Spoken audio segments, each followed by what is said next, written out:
nesta manhã de quarta-feira, aqui representada pelo subgerente da unidade em Tupã-Siretã, o Matheus Moura Siqueira, e pelo consultor técnico, né, o Maico Charles Zanon, que está aqui junto conosco, para a gente conversar um pouquinho com relação a começar aí pela nossa realidade na nossa safra de verão, como é que está a nossa situação no campo, e depois falarmos com o Matheus com relação a algumas possibilidades de vagas para trabalho junto à unidade Cevale aqui de Tupã-Siretã. E o Maico está estreando conosco aqui, né? Ele que é o consultor técnico, né? É vizinho a castilhense, mas estava atuando profissionalmente no norte do estado e retornou à sua região através da Cevale. E prazer recebê-lo aqui, Maico. Bom dia, como é que está? Tudo bem? Bom dia, Miguel, tudo bem? Bom dia, ouvintes Bom dia, ouvintes da Rádio Tupã. Então, exatamente, eu sou de Júlia Castilhos aqui, já estava há 2 anos aí atuando na Cevale, na região de Palmeira das Missões, né? Estou chegando aí, tem uns 40 dias para estar realizando a parte agronômica aqui na Cevale, em Tupã-Siretã, né? Perfeito. Você já conhecia a nossa região, você é natural de Júlia, mas conhecia o nosso interior, tinha contato com a nossa produção? A parte do interior da cidade aqui eu não conhecia muito bem, né? Algumas regiões, mas de forma geral, a região que eu estou atuando, eu estou conhecendo agora no momento, né? Estou fazendo esse acompanhamento aí. Perfeito. Qual é a região que você atua? Onde é que você tem ido no campo? Então, Miguel, eu estou atuando em algumas regiões aqui mais pro lado de Santa Luzia, né? E pro lado de Santiago, Capão do Cipó também, né? Perfeito. Então, eu faço uma região bem grande, consigo ter uma boa visão do que está acontecendo no campo, né? Pois é, bom, o que está acontecendo no campo então, Maico? Porque nós estamos, teve a semeadura, o plantio ali em dezembro, algumas tiveram que replantar, enfim, tivemos uma perca muito grande no milho, né, algumas perdas total. Em que estágio nós nos encontramos na safra de verão, na sua avaliação, nesta região que você atende? Muito bem, Miguel. Então, a gente vai ter um cenário muito heterogêneo, né? Vai ser dependente totalmente das chuvas que têm ocorrido. Então, em algumas regiões semeadas mais no cedo, onde pegou a chuva, você já vai ter soja em florescimento, né? Soja em início de florescimento, algumas sojas em V3, V4. Vai depender muito da chuva que ocorreu. Mas, da mesma forma, ainda tem áreas de replantio, né? Segundo o levantamento da Conab mesmo, que saiu no dia de ontem, no estado do Rio Grande do Sul, foi semeado uma área aí de 98,9%, ou seja, ainda tem áreas a serem semeadas, né? E a gente vê que já passou da segunda quinzena de janeiro, então tem sojas que vão ser praticamente safrinha agora, né? Mas, como é um ano de estiagem, convém você atrasar a semeadura do que plantar em um cenário inadequado, né? Que você vai ter um melhor stand de plantas quando você semear com a umidade correta, né? Vai ter uma melhor germinação e você sabe que quando você tem uma boa germinação, você já arranca melhor, né? Então, a gente vai ter todos esses tipos de cenários. E quanto ao milho, né? O milho, áreas de pivô, a gente tem poucas perdas aí. Sabe-se que não é o potencial total, até porque algumas barragens, elas vieram a ter pouca água, então o pessoal tinha que racionar, né? A aplicação de água realmente na lavoura. E áreas de sequeiro, a quebra foi muito grande. Eu estimo que acima dos 70%, de uma forma geral. Perfeito, muito bem. Bom, a gente fica de mãos amarradas, não há muito o que fazer nessa questão do clima, olhar para cima, rezar e torcer para que mude alguma coisa.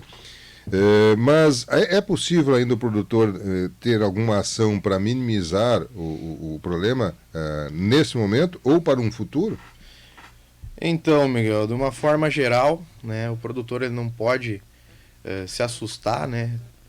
Por mais que o que vai definir realmente é a chuva, né? E o déficit hídrico é grande, você não pode largar a mão da lavoura, né? Você vai ter que continuar fazendo as aplicações, né? Porque sabe-se que se você abandonar, o cenário é muito pior, né? Então, a partir de agora, se retornar as chuvas aí, voltar a chover bem, né? Conforme a previsão, tinha-se aí que segunda quinzena de janeiro já iria chover dentro da média, né? Então, supondo que esse cenário venha acontecer, né? As lavouras semeadas aí em dezembro, né, janeiro, elas ainda vão ter um bom potencial produtivo, né? Tanto é que a estimativa de produtividade no Rio Grande do Sul, ela ainda está em 58 sacos por hectare, né? Isso numa média. Então, Na expectativa de uma recuperação daqui para frente. com certeza, né? Claro que isso tudo vai variar dependendo da chuva, né? Perfeito. Nós estamos tendo aquela chamada chuva de verão, as mangas de verão, que a gente chama aqui na nossa região. E isso dá uma, como você falou, dá uma disparidade muito grande em questão de quilômetros. Né? Pode chover muito bem aqui, 2 quilômetros para frente e está com poeira. Né? Essa ainda é a tendência deste verão, das chuvas desse verão? Acredito que pela previsão, né, assim que começar a entrar na normalidade, as chuvas elas vão deixar de ser tão esparsas, né, irregulares, e elas vão começar a ser mais homogêneas, né? Ou seja, vão atingir regiões por mais inteiro, né? Então, a tendência é que elas deixem de ser essas chuvas tão esparsas, né? O que para nós é motivador, né? Claro, tomara.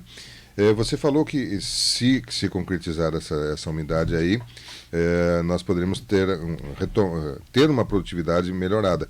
Esta realidade você tem visto no campo? As lavouras que você tem visitado, elas ainda têm potencial de se recuperar?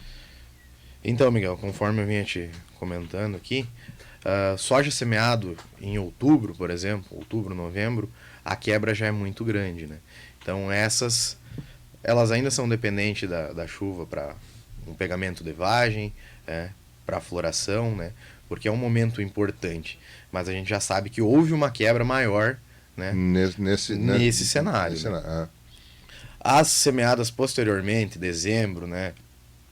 E janeiro, essas têm uma possibilidade de recuperação. Porque se você for analisar as sojas, né, numa média geral, hoje em dia, elas têm um ciclo aí de 120 dias, né? Um pouco mais, um pouquinho menos, né?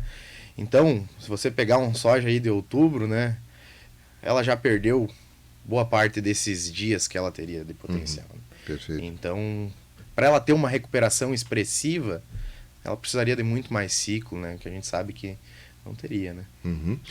Havendo uma safra normal, se nós tivéssemos uma safra normal, a preocupação agora era o que agir para pragas e doenças que possam atingir. Nesse cenário de uma soja mais fragilizada, isso também é preocupante? De uma forma geral, esse ano, doenças a gente não vê muita coisa, né? O que vai ser mais preocupante são as doenças de final de ciclo, né? Porque o ano passado foi um ano que ficou muito inócuo em sementes, né? E as doenças de final de ciclo, elas são controladas no início do ciclo da cultura. Ou seja, uma semente contaminada que você coloca no campo, ela vai, sem você fazer os tratamentos, né? No início, como o pessoal está deixando de fazer agora, alguns, né? Alguns não. O que acontece? No início você não vê, mas no final do ciclo você vai ter uma perda muito grande de produtividade. Então é importante que você faça esses manejos, né? Fúngicos, né? E pragas no geral. O que a gente vai estar controlando aí mais um ano seco seria a trips, né? Eu não vi casos de outras pragas assim que seja preocupante, né? Perfeito. Alguma coisa de lagarta, mas é mais tranquilo. Michael, nesse momento, quem está fez o plantio, está fazendo todo o processo na companhia de vocês, sabe o que pode vocês darem suporte, darem auxílio. Certo. Quem porventura não esteve ainda em contato com vocês, ainda é possível vocês darem algum suporte, algum auxílio? Então, Miguel, a gente sempre vai auxiliando na medida do possível, né? Muitos cenários a gente não consegue apagar fogo, né? Tudo que for tratado antecipadamente, a gente consegue fazer um manejo e um controle melhor, mas sempre há a possibilidade de se minimizar os problemas, né? Então, quem porventura precisar, conte conosco, né? Estamos de portas abertas aí para estar auxiliando da melhor forma o produtor rural, né? Perfeito. A sua sede, digamos assim, é na unidade aqui de Tupã? Isso, aqui na unidade de Tupã. Muito bem.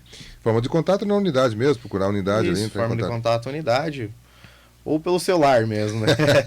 Tá certo. Bem, o telefone é o 3272-4246, que é o geral ali da unidade. Esse mesmo. Perfeito. Bom, eu vou fazer um rápido intervalo para a gente voltar. Essa notícia com o Michael, a gente já sabia que ela não era assim tão alvissareira, né? É uma notícia que a gente fica preocupado, mas é a nossa realidade. Nós precisamos saber a realidade, não adianta a gente distorcê-la, né? No sentido de minimizar as dificuldades que estamos tendo e que talvez ainda tenhamos, né? Tomara que mude com o cenário da vinda das chuvas. Mas também está junto conosco o Matheus. Eu vou fazer um rápido intervalo comercial. No bloco seguinte, o Matheus vai falar um pouquinho também com relação a coisas boas aí, né? Tem vagas para trabalho, tem umas experiências de atividades empresariais que a Cevares está fazendo aqui em nosso meio e que, de repente, pode nos dar, de repente não, com certeza estarão nos dando um pouco mais de otimismo para o presente e especialmente para o futuro. São 9h59, eu vou a um rápido intervalo comercial.